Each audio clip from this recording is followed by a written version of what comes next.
Greater Noida प्राधिकरण के बाहर सैकड़ों की संख्या में सफाई कर्मचारी धरने पर बैठे। उनका कहना है कि जब तक उनकी मांगे प्राधिकरण नहीं मानता तब तक उनका आंदोलन जारी रहेगा। सफाई कर्मियों की इस हड़ताल से ग्रेटर नोएडा में कूड़ा निस्तारण को लेकर संकट गहरा सकता है। किसी भी शहर या सोसाइटी को स्वच्छ रखने की जिम्मेदारी वहाँ के सफाई कर्मचारियों के कंधों पर होती है, लेकिन जरा सोचिए, जब सफाई कर्मचारी ही नाराज होकर हड़ताल पर चले जाए तो उस शहर में स्वच्छता कैसे रहेगी। इसका अंदाजा आप आसानी से लगा सकते हैं। ऐसा हम इसलिए कह रहे हैं क्योंकि उत्तर प्रदेश के सबसे हाईटेक शहर ग्रेटर नोएडा में सैकड़ों सफाई कर्मचारी हड़ताल पर चले गए हैं। उनका कहना है कि ठेकेदारी प्रथा खत्म हो और उनका भी वेतनमान बढ़ाया जाए। इन्हीं सब बातों को लेकर सफाई कर्मचारी हड़ताल पर है और उनका कहना है कि जब तक प्राधिकरण उनकी मांगों को नहीं मानता, उनकी मांगों को शासन तक नहीं भेजता, जब तक वह काम पर वापस नहीं लौटेंगे। आपको बता दें कि सफाई कर्मचारी ग्रेटर नोएडा के बाहर टेंट लगाकर धरने पर बैठे हुए हैं। उनका कहना है कि उनके साथ करीब 1300 कर्मचारी इस धरने में शामिल है और जब तक प्राधिकरण उनकी बात नहीं मानता तब तक वह काम पर नहीं लौटेंगे। आपको बता दें कि इन 1200 कर्मचारियों में करीब 150 ट्रैक्टर चालक भी हड़ताल पे है, जो सफाई कर्मचारियों द्वारा उठाए गए कूड़े के निस्तारण के लिए ले जाते हैं। जहां नोएडा प्राधिकरण के खिलाफ पिछले 53 दिनों से किसान अपनी मांगों को लेकर धरना प्रदर्शन कर रहे हैं, तो वहीं ग्रेटर नोएडा प्राधिकरण के खिलाफ सफाई कर्मचारियों ने भी विरोध प्रदर्शन का बिगुल फूंक दिया है। लेकिन ग्रेटर नोएडा प्राधिकरण और सफाई कर्मचारियों के बीच कोई बीच का रास्ता निकलेगा या नहीं, यह कह पाना तो मुश्किल है। लेकिन सफाई कर्मचारियों ने मीडिया से बातचीत के दौरान यह स्पष्ट जरूर कर दिया कि जब तक उनकी मांगे प्राधिकरण मान नहीं लेता तब तक वो अपनी हड़ताल खत्म नहीं करेंगे।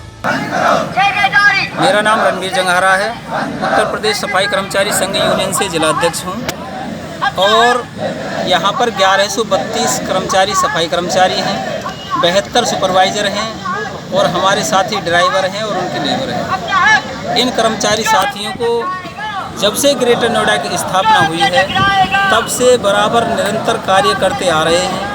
यहाँ पे कितने भी ठेकेदार आए हैं, किसी भी साथी को कभी नहीं हटाया गया है और हमारा 20 वर्षों से लगातार शोषण होता आ रहा है।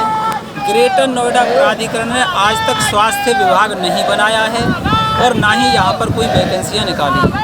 अब हमारे कर्मचारी साथियों के शोषण की आवाज़ को देखते हुए हमने ये ठाना है कि हमें प्राधिकरण सीधे अपने माध्यम से रखे, यहाँ पर ठेकेदारी प्रथा को समाप्त किया जाए, क्योंकि ठेकेदारी प्रथा जो है वो सिर्फ किसी बिल्डिंग को बनाने के लिए, किसी खेती में कार्य कराने के लिए, ऐसे कार्यों में ठेकेदारी प्रथा होती है और जहाँ पर निरंतर आवश्यक कार्य की सूची में जो कार्य आते हैं वहाँ पर ठेकेदारी प्रथा रखना एक असंवैधानिक कार्य है। इसलिए हमें यहाँ ठेकेदारी प्रथा नहीं चाहिए। जिस तरीक़ा से नोएडा प्राधिकरण है और प्रदेश में जितने भी प्राधिकरण नगर निगम हैं, सब में स्थायी कर्मचारी हैं, परमानेंट कर्मचारी हैं। इस ग्रेटर नोएडा शहर को बसे हुए करीबन 23 वर्ष हो चुके हैं।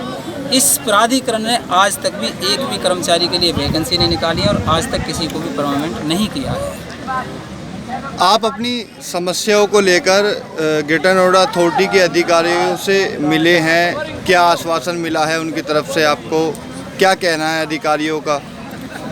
ग्रेटर नोएडा प्राधिकरण में अब करीबन 29 महीने हो चुके हैं।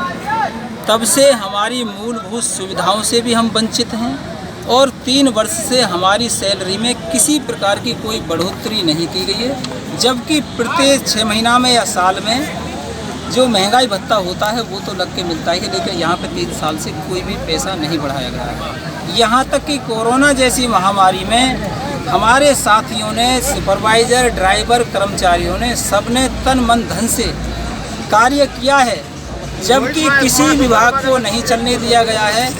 सरकार ने सबकी छुट्टी रखी है, सब कोरोना में रहे हैं, लेकिन हमारे साथियों ने अपनी जान पर खेलकर अपने शहर को बचाने के लिए अपने